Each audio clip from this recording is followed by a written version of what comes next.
Assalamualaikum warahmatullahi wabarakatuh. Bertemu lagi di channel Nanti Malam.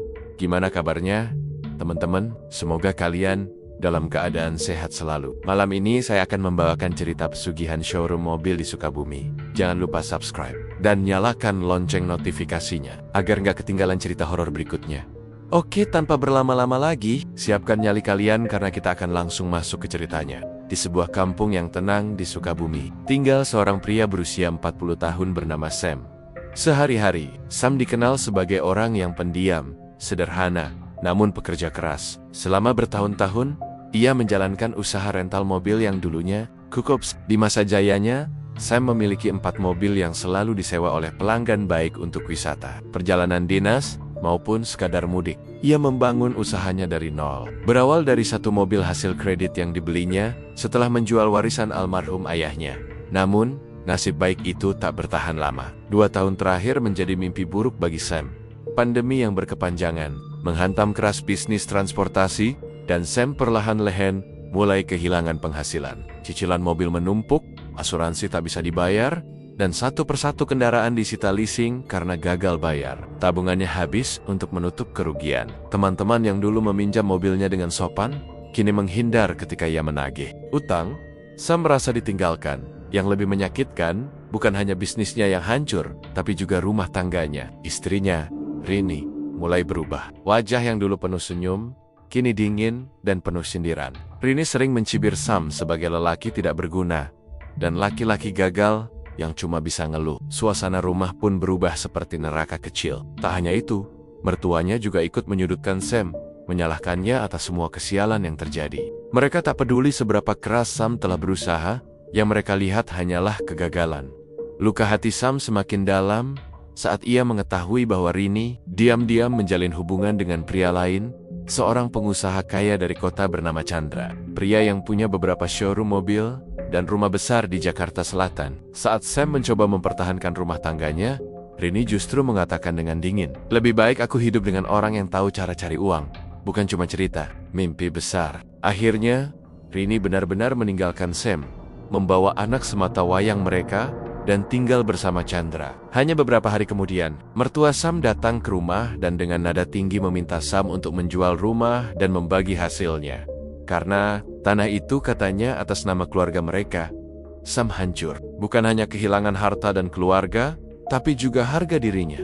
Tak ada yang peduli lagi padanya. Orang-orang di kampung mulai membicarakannya dulu di sanjung, kini jadi bahan kasihan dan gosip. Ia menghabiskan hari-harinya dalam keheningan dan amarah, tidur di kamar yang kosong, makan seadanya, dan hidup seperti hantu di rumah sendiri.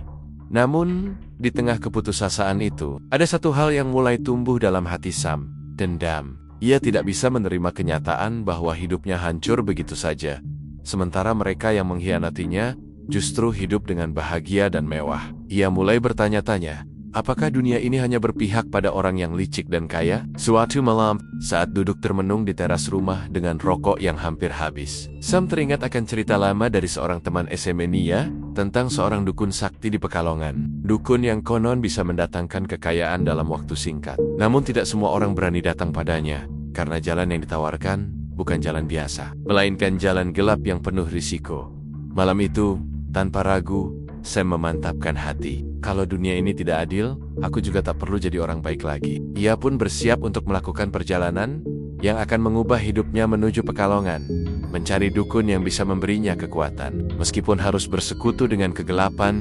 Dan sejak saat itu, bayangan kelam mulai mengikuti langkah Sam ke arah yang tidak bisa ia bayangkan sebelumnya. Pagi itu, Sam bangun lebih awal dari biasanya. Mata sembab karena tak tidur semalaman. Kepalanya berat, pikirannya bercabang-cabang. Di kamarnya yang sunyi, hanya ada 2 hal, sunyi dan dendam. Semalam ia kembali terbayang wajah mantan istrinya, Rini, yang dengan dingin berkata, "Kamu itu cuma beban, laki-laki gagal." Ucapan itu menancap lebih tajam dari pisau. Setiap kali ia mengingatnya, dada Sam serasa terbakar.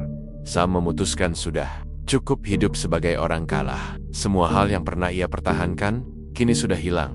Mobil-mobilnya sudah dibawa leasing. Rumahnya sudah ditinggalkan. Anaknya pun ikut sang ibu, tanpa sedikit pun menoleh ke ayahnya. Bahkan, teman-temannya tak satu pun lagi yang datang menjenguk. saat duduk di kursi kayu depan rumah. Sam melihat sepeda motor tua miliknya.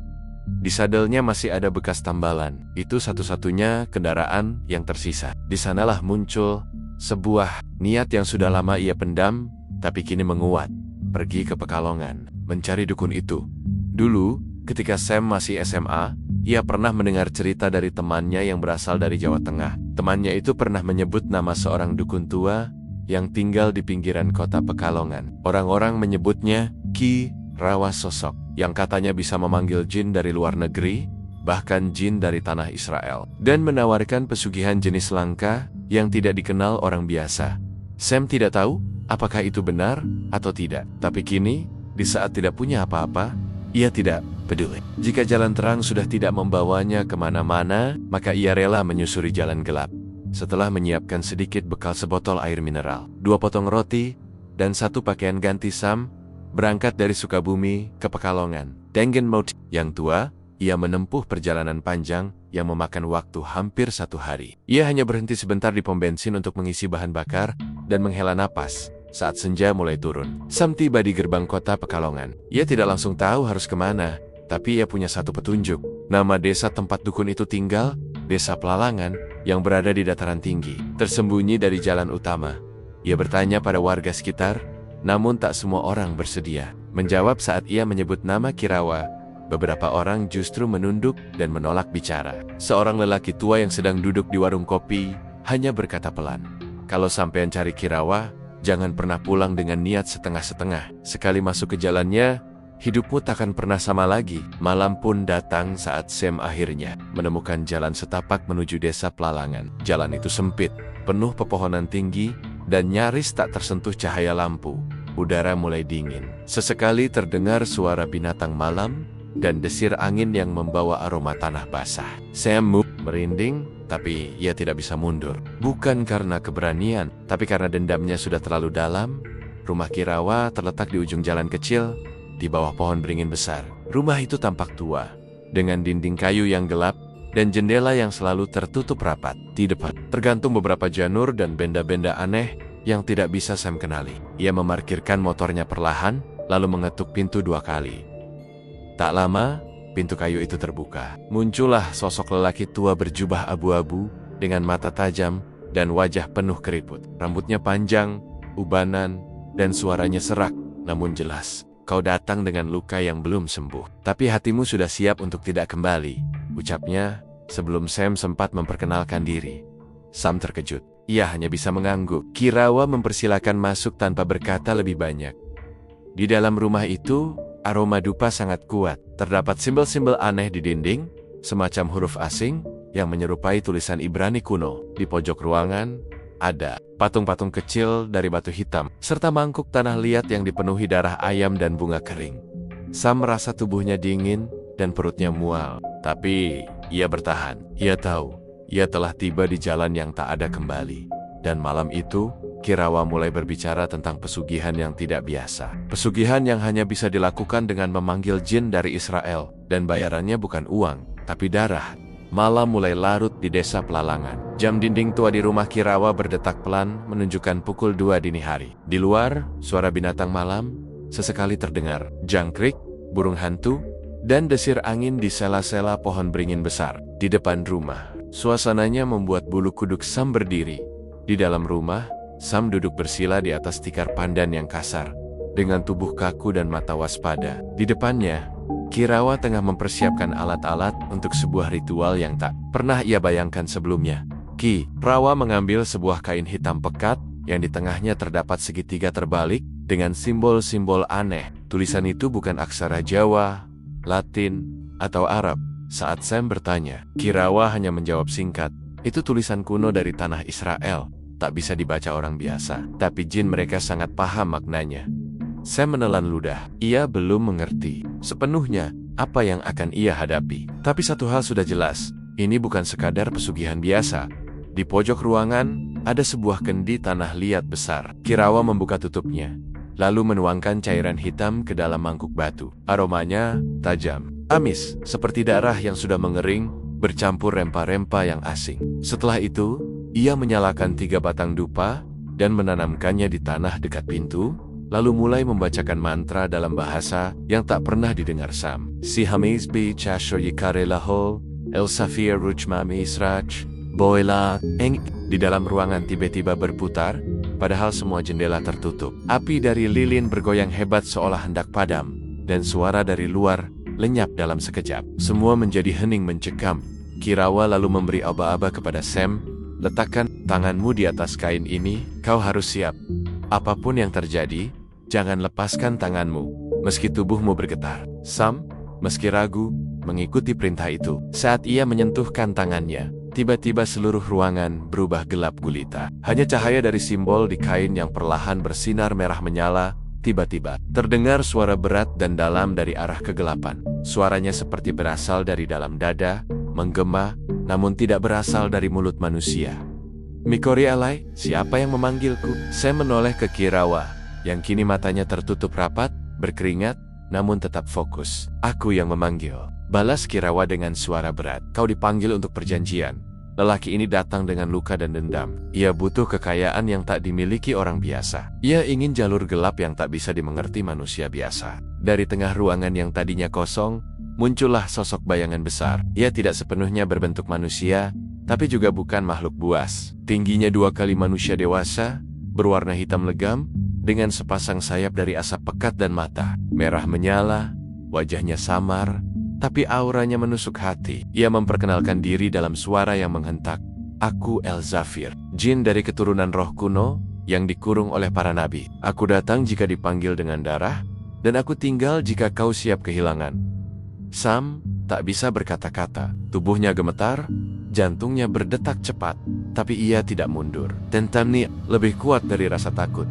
El Zafir melangkah mendekat, lalu mengulurkan tangan yang panjang dan bersisik. "Sam, jika kau siap, kau harus beri aku 3 hal. 1 tetes darahmu, 1 nama dari masa lalumu, dan 1 janji yang tak boleh kau batalkan. Sebagai gantinya, hartamu akan mengalir, usahamu akan bangkit, dan siapapun yang merendahkanmu akan merasakan kehancuran." Sam menarik napas dalam-dalam, lalu tanpa ragu, ia mengambil belati kecil yang disediakan Kirawa dan menggores telapak tangannya. Darah menetes di tengah simbol kain. Lalu ia menyebut nama pertamanya, "Sukarni, ibu mertuaku." Dan akhirnya, dengan suara berat, ia mengucap, "Aku berjanji tak akan mundur, meski harus kehilangan jiwaku sendiri." Segera setelah itu, ruangan bergetar. Angin berputar lebih cepat, suara-suara asing menggema dari dinding. Lalu, hening. El Zafir menghilang perlahan dalam kepulan asap hitam, meninggalkan bau seperti logam terbakar. Kirawa membuka matanya. Wajahnya pucat. Ia menatap Sam dengan tatapan tajam. "Kau telah mulai jalanmu. 1 nama telah dicatat. 1 tumbal akan diambil, dan hidupmu tak akan sama lagi." Sam diam. Ia merasa perutnya mual, dadanya sesak, tapi jauh di dalam hatinya ada perasaan puas. Ini awal dari kebangkitan. Ia tak sabar melihat penderitaan orang-orang yang menghancurkannya. Dan malam itu, pesugihan dari jin Israel pun dimulai. Seminggu telah berlalu sejak malam ritual itu. Sam kini kembali ke Sukabumi dengan perasaan berbeda. Matanya lebih tajam, wajahnya lebih dingin. Ia tidak lagi tampak seperti lelaki putus asa. Sesuatu dalam dirinya telah berubah. Seperti ada bayangan yang menyelimuti langkahnya, namun tak terlihat oleh mata biasa. Pagi itu, langit Sukabumi mendung. Awan menggantung berat, seolah sedang menyimpan sesuatu. Sam duduk di warung kopi pinggir jalan, memandangi selembar kertas yang berisi catatan kecil. Di atasnya tertulis 1 nama dengan tinta merah. Sukarni, mertuanya. Nama itu ia serahkan dalam ritual kepada El Zafir sebagai tumbal pertama. Sukarni adalah perempuan keras kepala, galak, dan penuh hinaan terhadap Sam sejak bisnisnya jatuh. Ia sering memaki Sam di depan umum, menyalahkannya atas kehancuran rumah tangga Rini, bahkan pernah menyebut Sam sampah yang pantas ditinggal. Sam menatap langit. "Hari ini, waktunya datang," bisiknya di Tempot Lane, tepatnya di rumah besar yang kini ditempati Sukarni bersama Rini dan Chandra. Suasana tampak normal. Sukarni duduk di kursi malasnya sambil menonton sinetron favorit. Di tangannya ada secangkir teh hangat dan semangkuk kacang rebus. Namun, tiba-tiba ia merasa ada yang aneh. Udaranya dingin, sangat dingin. Meski matahari belum sepenuhnya tertutup, ia merapatkan selimut tipis ke tubuhnya. Tapi rasa dingin itu menyusup ke tulang. Kaca jendela mulai berembun. Daun pintu depan bergetar pelan, seperti tertiup angin, padahal tidak ada angin sama sekali. Lalu, tersiom bau hangges, seperti besi terbakar. Sukarni berdiri dan berjalan ke dapur, mengira ada kabel korslet. Tapi saat ia membuka pintu dapur, tidak ada apa-apa. Dapur bersih, tapi suhu ruangannya berubah drastis. Di tengah lantai, ada jejak kaki hitam seperti terbakar, mengarah ke kamar belakang yang sudah lama tidak dipakai. Jantung Sukarni mulai berdetak cepat. Ia memanggil Rini dan Chandra, tapi suaranya serasa tenggelam, seperti ditelan dinding. Perlahan, ia terdorong oleh rasa penasaran dan ketakutan. Membuka kamar belakang itu, kamar yang dulu digunakan Sam saat masih tinggal di sana. Saat pintu terbuka, udara panas seperti dari neraka menyembur keluar, dan terdengar suara berat menggumam. Satu nama telah disebut. Sekarang waktunya diambil. Sukarni menjerit. Ia melihat sosok bayangan besar hitam muncul dari sudut kamar. Tingginya 2 kali tubuh manusia biasa. Wajahnya tak terlihat jelas, tapi mata merahnya menyala. Sayap hitam dari asap pekat berkibar. Itu Elzafir. Tubuh Sukarni mendadak kaku. Ia tak bisa bergerak. Dari mulutnya keluar suara parau memohon. Ampuni aku tidak tahu apa yang kulakukan. Namun, jin itu tak bicara. Ia hanya menatap tajam, lalu menyentuh dahi Sukarni dengan jari panjangnya. Dan saat itu juga, Sukarni terjatuh ke lantai. Tubuhnya kejang, matanya membelalak, tapi tidak ada suara keluar dari mulutnya.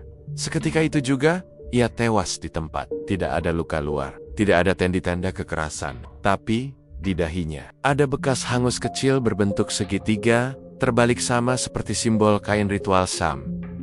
Beberapa jam kemudian, Rini pulang dari pasar. Saat masuk rumah, ia menemukan ibunya tergeletak kaku. Tubuhnya dingin, tapi ekspresi wajahnya menunjukkan rasa takut yang luar biasa, seolah melihat sesuatu yang tak manusiawi. Chandra langsung memanggil dokter, tapi hasilnya mengejutkan. Tidak ada penyakit, tidak ada luka, tidak ada sebab kematian yang bisa dijelaskan. Rini menangis histeris, tapi Sam, yang kini hanya tinggal di sebuah rumah kontrakan kecil, tersenyum dingin di dalam kamar. Malamnya, ia kembali bermimpi. Dalam mimpinya, Elzafir muncul dan berkata, "Satu tumbal telah diberikan. Arus keberuntungan mulai mengalir. Kau akan mulai melihat hasilnya. Tapi ingat, kau telah berjanji, setiap keuntungan besar harus dibayar dengan nyawa yang baru." Sam terbangun dengan keringat dingin. "Namun, ayah tahu, ini baru Eval. Dendamnya belum selesai. Masih ada satu nama lagi yang belum tersentuh." Chandra. Pagi hari di Sukabumi terasa berbeda untuk Sam. Udara segar, langit biru, dan sinar matahari menembus celah jendela rumah kontrakannya. Tapi bukan itu yang membuat suasana terasa berubah, melainkan auranya sendiri. Sejak malam Sukarni tewas, secara misterius, Sam merasa tubuhnya lebih ringan, seperti beban besar yang tiba-tiba terangkat. Tak lama setelah itu, keanehan mulai terjadi satu persatu, tapi keanehan yang menguntungkan. Awalnya, telepon Sam berdering. Suara dari seberang adalah pria bernama Pak Reza, pemilik sebuah dealer mobil bekas di daerah Bogor. "Mas Sam, saya dengar dulu Mas punya usaha rental ya? Saya butuh partner untuk kembangkan usaha. Ada beberapa unit mobil nganggur. Saya cari orang yang ngerti lapangan. Bisa kerjasama?" Sam nyaris tak percaya. Ia bahkan tidak pernah menghubungi siapapun selama berbulan-bulan. Tapi kini, peluang datang tanpa dicari. Ayah langsung menyanggupi. Dalam waktu 2 hari, Sam sudah mengelola 3 unit mobil, 2 Avanza, dan 1 Innova. Dan semuanya langsung disewa pelanggan lewat aplikasi rental. Tak berhenti sampai di situ. Di hari ketiga, seorang temannya dulu, yang sudah lama memutus kontak, datang menemuinya. Namanya Haris. "Sam, gue denger lo sekarang balik ngelola mobil ya? Gue ada proyek pengadaan kendaraan buat event di Cianjur. Lo sanggup nyuplai 1 Elf dan 2 mobil pribadi untuk antar jemput tamu VIP? Q-Coast, DP langsung, 15 juta hari ini." Sam kaget. Tawaran itu datang beruntun, dan semua seperti telah diatur. Tapi jauh di lubuk hatinya, ia sadar, ini bukan keberuntungan biasa. Malamnya, saat Sam sendirian di kamar, ia menatap cermin. Wajahnya sudah jauh berbeda dari sebulan lalu. Dulu kusam, putus asa. Kini lebih segar, tegas, dan penuh rasa dingin yang tak bisa dijelaskan. Tiba-tiba, lampu kamar berkedip. Udara berubah dingin. Cermin mulai mengembun sendiri. Dari balik pantulan, muncul bayangan tinggi besar. Elzafir, ia tidak sepenuhnya menampakkan diri. hanya siluet hitam dengan mata merah menyala. Kau lihat sendiri, kekayaan mulai mengalir. Tapi darah pertama belum cukup untuk semua itu. Kekayaan datang bersama harga yang setara, satu nyawa lagi. Nama itu sudah kau sebut malam ritual. Saatnya dia menerima giliran. Sam bergidik. Nama itu Chandra, lelaki kaya yang menjadi rebutan mantan istrinya yang telah menggantikannya di rumah, di hati Rini, dan di kehidupan yang dulu ia perjuangkan. Sam lalu mengangguk pelan ke arah cermin. Ambil dia, tapi jangan cepat, biar dia tahu rasanya kehilangan pelan-pelan. Hari berikutnya, kabar buruk datang dari rumah Rini. Chandra tiba-tiba jatuh sakit. Awalnya hanya pusing dan sesak dada, tapi setelah diperiksa ke dokter, hasilnya nihil. Tidak ada penyakit, semua normal. Namun tiap malam, Chandra mulai mengalami mimpi buruk yang sama berulang kali. Ia bermimpi dikejar oleh bayangan hitam raksasa yang membakar rumahnya, memeluk Rini dengan tangan api, dan meninggalkannya sendirian dalam kegelapan. Setiap pagi, ia terbangun dengan tubuh penuh keringat dan memar hitam di lengan atau leher. Dokter menyebut itu stres, tapi Rini mulai merasakan keganjilan. Ia curiga, ini bukan penyakit biasa. Dan tepat malam ketiga, Chandra tiba-tiba mengamuk sendiri di rumah. Ia menjerit, merobek tirai, membanting barang-barang, sambil teriak, "Sam! Sam! Keluar kau! Aku tahu ini kerjaanmu! Kau kirim sesuatu. Kau kirim iblis itu." Rini menjerit ketakutan melihat suaminya berubah menjadi sosok liar. Warga sekitar yang mendengar ribut pun ikut berdatangan. Saat polisi datang, Chandra sudah terduduk di pojok rumah. Matanya kosong, dan bibirnya terus bergumam. "Aku lihat matanya merah. Dia akan ambil aku. Dia mau bakar aku dari dalam." Berita tentang Chandra yang mengalami gangguan kejiwaan mendadak menyebar cepat. Beberapa hari kemudian, ia resmi dirawat di rumah sakit jiwa. Usahanya hancur. Rumahnya dijual. Dan Rini, ia pergi entah kemana. Sam melihat semua itu dari jauh. Di atas motor tuanya, ia duduk di tepi jalan, menyaksikan ambulans membawa Chandra pergi. Hatinya tidak bergemuruh. Tidak bahagia, tidak sedih, hanya tenang. Ia berkata dalam hati, satu tumbal lagi lunas, 2 nyawa dibayar, 2 dendam terbalas. Tapi, apakah benar cukup? Karena jauh di balik pikirannya, ada hasrat baru, kekuasaan, keberuntungan yang terus mengalir. Tapi, ia sadar, setiap berkat dari Al-Zafar butuh bayaran berikutnya. Dan saat malam kembali sunyi, suara dari balik cermin berbisik lagi. Rezeki yang besar butuh darah yang lebih segar. Tentukan nama. Berikutnya Sam, sebelum waktumu sendiri yang habis.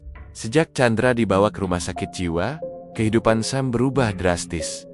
Mobil-mobil sewaan terus bertambah. Dari 3 unit, kini ia punya 10. 2 diantaranya adalah Alphard dan Fortuner, disewakan untuk kalangan pejabat dan pengusaha. Namanya mulai dikenal di lingkaran bisnis rental mobil. Orang-orang menyebutnya Sam Bangkit. Pria yang bangkrut, lalu sukses kembali hanya dalam 2 bulan. Tapi tidak ada yang tahu, kesuksesannya tidak datang dari kerja keras biasa. Sam kini tinggal di sebuah rumah kontrakan yang jauh lebih besar, lengkap dengan garasi dan halaman depan. Tapi yang lebih terasa, bukan hanya materi. Sam merasa dirinya berkuasa. Ia bisa menentukan siapa yang hidup dan siapa yang menjadi tumbal. Namun, kekuasaan itu perlahan berubah menjadi candu. Suatu malam, Sam duduk di ruang tengah. Di depannya ada koper berisi uang tunai. Lebih dari 200 juta rupiah. Uang dari hasil kerja sama barunya dengan salah satu penyedia kendaraan wisata di Bandung. Ia menatap uang itu dengan mata kosong. Bukannya bersyukur atau bahagia, muncul justru rasa lapar. Ingin lebih banyak. Dan seperti menjawab pikirannya, suara familiar mulai terdengar dari balik cermin kamar. Darah sudah kau berikan, tapi kekayaan yang lebih besar butuh pengorbanan yang lebih muda, seseorang yang tidak bersalah, agar ikatan perjanjian kita semakin kuat. Saya menegang. Sebelumnya hanya mereka yang menyakitinya, mertuanya, Chandra. Tapi kali ini, jin itu meminta nyawa orang yang tidak ada hubungan apa-apa dengannya. Ia diam, tapi rasa tamaknya menepis suara hatinya. Sam tahu, ia sudah terlalu jauh untuk kembali. Beberapa hari kemudian, Sam bertemu dengan seorang pemuda bernama Fajar. Umurnya sekitar 22 tahun, baru lulus kuliah dan sedang mencari pekerjaan. Ia datang melamar jadi sopir lepas untuk salah satu unit rental. Sam Fajar sopan, rajin, dan jujur. Dalam beberapa hari saja, Sam merasa Fajar cocok dijadikan karyawan tetap. Tapi di sisi lain, dalam benaknya muncul pertanyaan mengerikan. Bagaimana kalau Fajar jadi tumbal selanjutnya? Mudah, tak banyak yang akan mencarinya. Dan kalau tumbal ini berhasil, mungkin aku bisa buka cabang rental di Jakarta. Malam harinya, Sam kembali menyiapkan ritual. Kali ini, sendirian, tanpa bantuan dukun dari Pekalongan. Ia sudah belajar cukup banyak selama proses ritual sebelumnya. Ia tahu bahan-bahannya, tahu mantranya, tahu waktu-waktu terbaik untuk membuka gerbang perjanjian pukul 2 dini hari. Ia menyalakan lilin hitam, membakar kain merah yang pernah diberi Elzafir, lalu menyebut nama, "Aku persembahkan satu jiwa muda, namanya Fajar." Ia akan menjadi jembatan menuju kekuasaan yang lebih luas. Udara berubah, bau besi terbakar memenuhi kamar. Cermin bergetar. Dari belainnya, muncul Elzafir dengan suara lebih tegas. Tumbal tidak bersalah, akan membawa kekuatan yang murni, tapi setelah ini tak ada jalan kembali. Sam tersenyum. Ambil dia. Keesokan harinya, Fajar menghilang. Mobil yang ia bawa tidak kembali. Kontak tak bisa dihubungi. Keluarganya panik. Pencarian dilakukan, laporan polisi masuk, tapi hasilnya nihil. Mobil ditemukan seminggu kemudian. Terparkir di hutan kecil, pinggir kota, kosong. Tidak ada tanda kekerasan. Tidak ada darah. Tidak ada jejak. Namun di kursi pengemudi, ada lilin hitam kecil yang sudah meleleh, dan selembar kain merah yang terbakar setengah. Polisi menyebutnya kasus misterius, tidak bisa dijelaskan secara logis. Sam, di sisi lain, mengalami lonjakan rezeki luar biasa. Dalam 2 minggu, ia mendapat tawaran pembelian saham usaha rental, ditawari kerjasama oleh orang-orang besar, dan bahkan didekati oleh salah satu partai politik untuk menyediakan kendaraan kampanye. Ia mulai hidup mewah, punya 2 rumah, 1 villa kecil di puncak, dan mulai dikenal oleh kalangan atas. Tapi, semakin banyak ia mendapat, semakin berat suara-suara dari dalam dirinya. Ia sering melihat bayangan Fajar berdiri di sudut kamar. Tubuhnya penuh luka, matanya memohon, mulutnya berbisik, "Kenapa saya, Pak? Saya cuma mau kerja." Samuel sulit tidur. Mimpi buruk datang setiap malam. Tapi setiap pagi, ia tetap bangkit dan mengelola kekayaannya. Seolah tak terjadi apa-apa. Namun jauh di dasar pikirannya, ia sadar. Kekayaan ini bukan anugerah. Ini kutukan yang ia pelihara sendiri. Dan selalu minta ditambah. 3 bulan setelah Fajar menghilang, kehidupan Sam benar-benar berada di puncaknya. Rumah mewah, mobil pribadi, karyawan yang banyak, dan usaha rental yang sudah melebar hingga ke Jakarta dan Bandung. Namanya kini dikenal di kalangan bisnis kendaraan sebagai sosok yang cepat naik daun dan selalu beruntung. Namun, kemewahan itu menyimpan keganjilan yang perlahan mulai menggerogoti dirinya.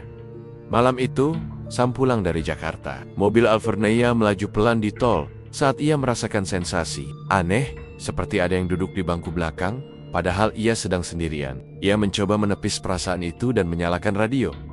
Namun, radio tiba-tiba berbunyi sendiri, memutar siaran tua dalam bahasa yang tak dikenalnya. Suaranya serak dan parau, seperti orang tua yang membaca mantra. Sam mematikan radio dengan cepat. Tapi cermin tengah mobil menangkap bayangan samar seseorang duduk di belakang. Tubuh kurus, wajahnya tertutup kabut, dan suaranya lirih. "Saya belum selesai, Pak." Itu suara Fajar. Sam mendadak menepi, keluar dari mobil dengan tubuh gemetar. Jantungnya berdegup tak karuan. Saat ia melihat ke belakang, mobil kosong, tak ada siapa-siapa. Tapi bau besi terbakar perlahan muncul, menyesakkan dada. Suara-suara asing mulai sering datang. Dan tak hanya di malam hari. Beberapa hari kemudian, Sam mulai sakit kepala parah. Setiap subuh, ia selalu terbangun dengan mata bengkak dan leher kaku. Dokter bilang itu hanya stres, tapi Sam tahu, ini bukan sekadar sakit biasa. Ia mulai bermimpi buruk setiap malam. Dalam mimpinya, ia terjebak di lorong panjang tanpa cahaya, dindingnya penuh ukiran simbol asing. Suara langkah kaki mengikuti. Dari belok kong, tapi ia tak bisa berlari. Setiap kali ia menoleh, sosok Elzafir muncul. Tapi wajahnya kini berubah, penuh luka dan darah. Dan jin itu mulai berkata sesuatu yang menakutkan. "Kau berutang, kau mulai terlalu tamak, dan yang tamak tak lama usianya." Keesokan harinya, Sam menerima surat misterius di meja kantornya. Tidak ada pengirim, hanya amplop hitam dengan tulisan tangan. "Kami tahu dari mana asal kekayaanmu. Tidak semua mata tertutup. Persiapkan dirimu, atau bersihkan nama sebelum terlambat." Sam terdiam. Jari-jarinya gemetar. Ia membuka amplop itu dan menemukan satu benda kecil di dalamnya. Sepotong kain merah hangus. persis seperti yang ia bakar dalam ritual. Tapi ia tak pernah memberikannya pada siapapun. Lalu, siapa yang mengirim? Hari itu, Sam merasa diawasi. Orang-orang yang lewat di depannya seolah menatap lebih lama dari biasanya. Salah satu karyawan barunya bernama Rono tiba-tiba menatap mata Sam dengan tajam dan berkata, "Bos, pernah dengar cerita tentang orang yang kaya karena jin Israel? Saya dengar-dengar bayarnya mahal banget, nyawa," katanya. Tapi katanya juga, kalau udah kelewatan, jinnya bakal nuntut nyawa si pelaku. Sam langsung membentak, menyuruh Rano keluar dari kantor. Tapi hatinya semakin was-was. Apakah Rano hanya asal bicara atau dia tahu? Malamnya, Sam memutuskan untuk memanggil kembali dukun dari Pekalongan. Pria yang dulu mempertemukannya dengan Elzafir. Ia butuh jawaban atau cara untuk mengendalikan semuanya. Tapi saat Sam datang ke rumah dukun itu, tempatnya sudah rata dengan tanah. Tetangga sekitar mengatakan rumah itu terbakar seminggu lalu, tanpa penyebab yang jelas. Tidak ada korban ditemukan, hanya abu dan tanah gosong. Anehnya, api hanya membakar rumah itu, tidak menjalar ke rumah sebelah. Polisi juga tidak menemukan sumber api. Sam mulai panik. Satu-satunya orang yang paham ritual kini hilang. Dan di malam itu, Elzafir muncul lagi. Kini lebih menyeramkan dari sebelumnya. Jangan kau pikir kau bisa lari. Perjanjian tidak bisa dihapus begitu saja. Darah harus tetap mengalir, atau tubuhmu sendiri yang akan dikuliti. Sam bangun dengan tubuh penuh goresan merah, seperti cakaran hewan. Ia muntah darah di kamar mandi, dan melihat bayangan Elzafir di cermin, menatapnya tajam. Tanpa suara, tapi mengancam. Hari demi hari, orang-orang misterius mulai muncul di sekitarnya. Ada yang hanya sekilas menatap dari jauh. Ada yang tiba-tiba hilang saat dikejar. Mereka seperti bayangan, tapi bukan dari dunia ini. Sam sadar, semua ini adalah peringatan. Tapi di dalam dirinya, pertarungan mulai terjadi. Antara ketamakan dan ketakutan, ia berdiri di ambang dua pilihan. Melanjutkan semua ini dan kehilangan jiwanya. Atau berhenti, lalu menanggung balasan dari jin yang ia panggil sendiri. Dan kini, waktu terus berjalan. Sam semakin terjebak dalam perang batin. Keinginannya untuk keluar dari jeratan Elzafir semakin kuat. Tapi rasa takutnya justru membuatnya lumpuh. Hari-harinya dipenuhi rasa cemas, suara-suara gaib, dan bayangan yang terus mengikutinya kemana pun ia pergi. Setiap malam, ia merasa seperti ada seseorang yang duduk di sudut kamarnya. Sosok itu tidak berbicara, hanya menatapnya. Kadang ia muncul di kursi, kadang di balik pintu, bahkan kadang berdiri di sisi ranjang saat Sam sedang tidur.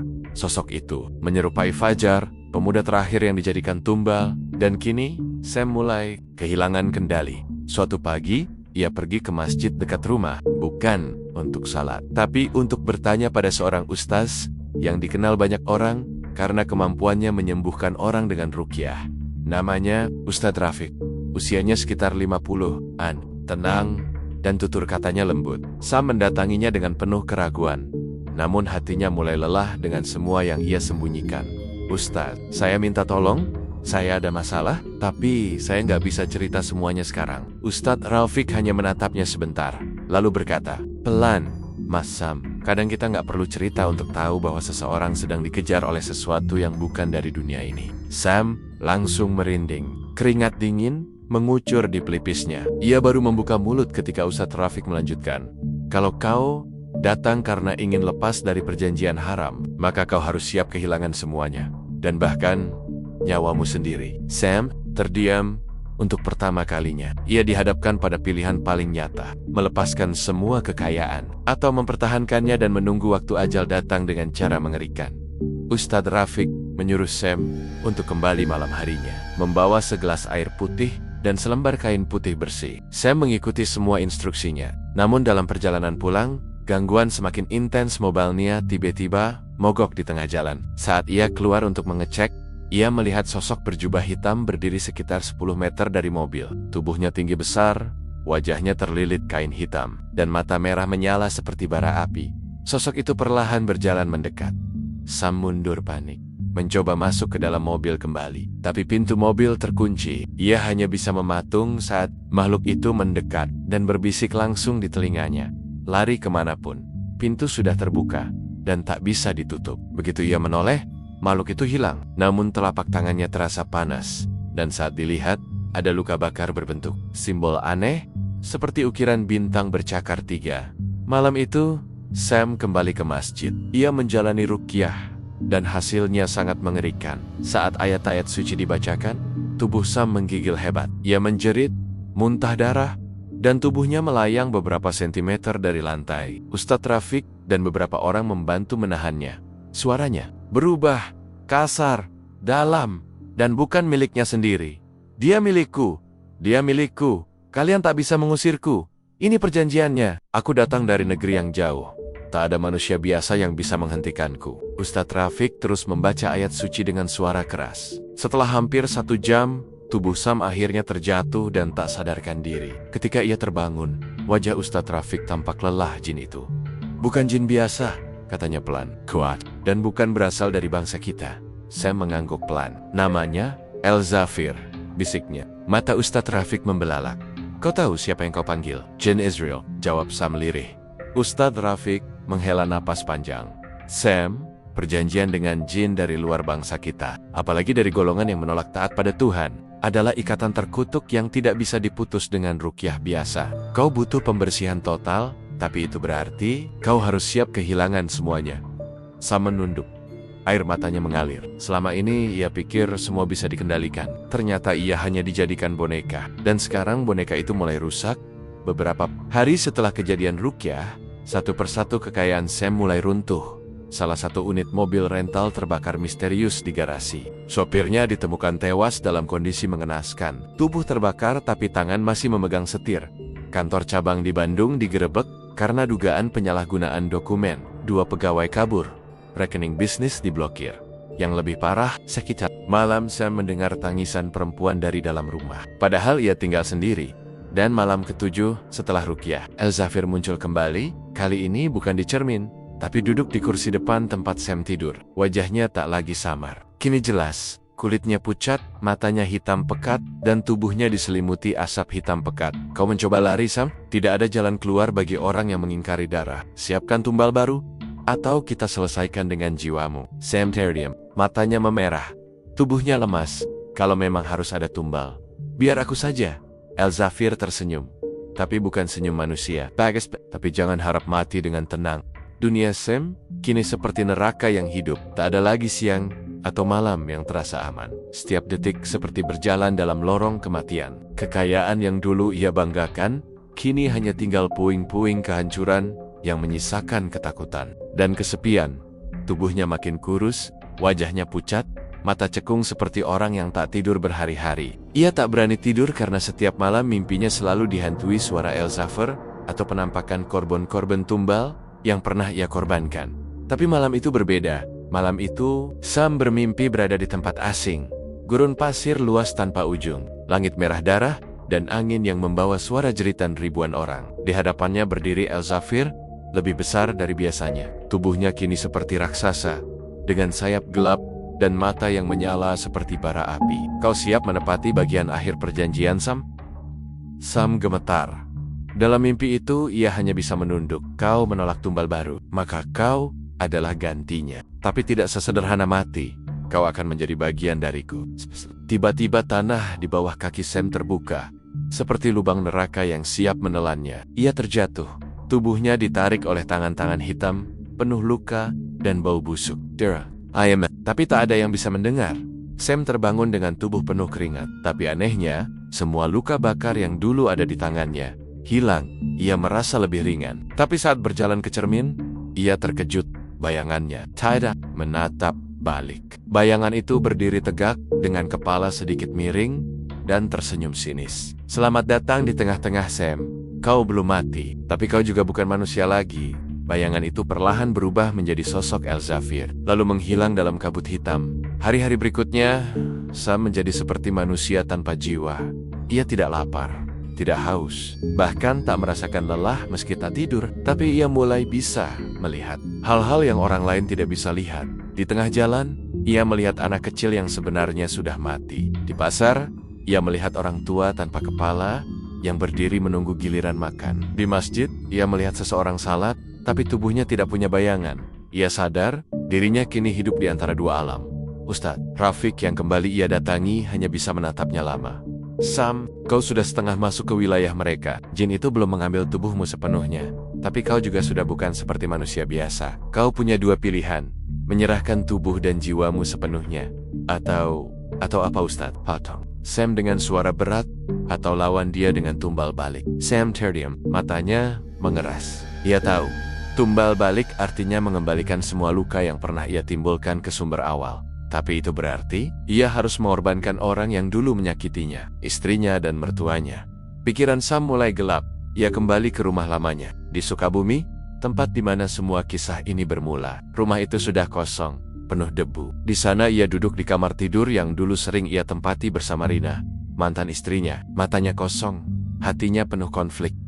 Tapi suara Elzafir muncul. Di belakang telinganya, kau tak ingin jiwamu terhapus, Sam? Maka biarkan aku mengambil milik mereka, Rina dan ibu kandungnya. Bukankah mereka penyebab kehancuranmu? Tinggal izinkan aku masuk. Sam menangis. Hatinya ingin menolak, tapi rasa sakit dan dendam membuat pikirannya goyah. Aeming, satu helai rambut Rina yang dulu masih ia simpan. Elzafir hanya butuh itu. Satu tetes darah, satu nama, dan satu keinginan. Dan malam itu, Sam menyerah. Pukul 2 dini hari. Rina dan ibunya ditemukan tidak sadarkan diri di rumah mewah milik Chandra, suami barunya. Mata mereka melotot seperti melihat sesuatu yang mengerikan, dan tubuh mereka beku seperti es. Padahal suhu ruangan normal. Tidak ada luka, tidak ada jejak pencurian. Tapi Chandra, yang tidur di kamar sebelah, ditemukan tewas tergantung di plafon, dengan lidah menjulur dan matanya berdarah. Polisi menyimpulkan kejadian sebagai bunuh diri karena stres. Tapi warga sekitar melihat satu hal aneh malam itu. Bayangan tinggi hitam terbang di atas rumah dengan suara serak yang menggeram. Setelah malam itu, Sam merasa tenang. Tidak ada lagi suara, tidak ada lagi mimpi buruk, tidak ada lagi luka di tubuh atau wajah di cermin yang tak menatap balik. Tapi, ia sadar, jiwanya sudah berubah. Ia tidak sepenuhnya milik Elzafir, tapi ia juga bukan lagi manusia biasa. Ia kini menjadi semacam perantara, makhluk yang pernah menyeberang ke dunia jin dan kembali.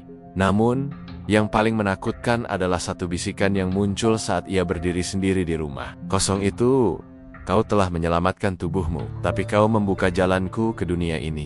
Bersiaplah, Sam, karena ini baru permulaan.